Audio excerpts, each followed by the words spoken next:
వర్షపు నీరు అధికంగా నిల్వ ఉండి ఎక్కువ రోజులు నిల్వ ఉండి మన పొలంలో బయటికి పోనప్పుడు ఏం జరుగుతుందంటే మన నేల యొక్క ఉదజని స్థాయి pH లెవెల్ అనేది పడిపోతుంది.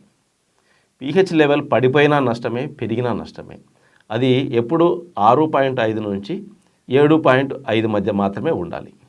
ఎప్పుడైతే వర్షపు నీరు నిల్వ ఉంటుందో అప్పుడు మన నేల యొక్క ఉదజని స్థాయి దాదాపుగా 5.5, 5 ఈ మధ్య ఉండిపోతుంది.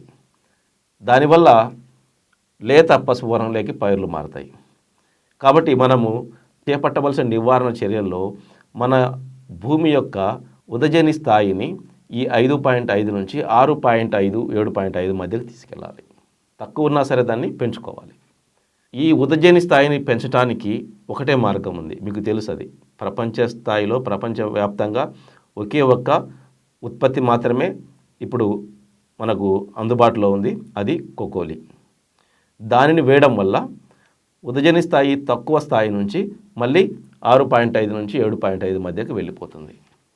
కొంచెం వర్షపు నీరు పూర్తిగా బయటికి వెళ్ళిపోగానే మీరు వెంటనే ఇక వర్షం రాదు, ఆగిపోయింది అనుకున్నప్పుడు ఈ కోకోలిని ఎకరానికి 20 కేజీలు వేయడం వల్ల ఆ ఉదజని స్థాయి మళ్ళీ మీకు న్యూట్రలైజ్ చేయబడుతుంది. సో దానివలన మళ్ళీ మనకు ఎటువంటి ఈ కిరణజన్య సంయోగ క్రియలో కానీ ఎటువంటి సమస్య రాకుండా లేత పసుపు వర్ణంలోకి మారకుండా మొక్కలు కాపాడబడతాయి. సో ఇది ఉదజని స్థాయికి సంబంధించిన ఒక సమస్య. దాని నుంచి నివారణ ఇలాగ చేసుకోవాలి.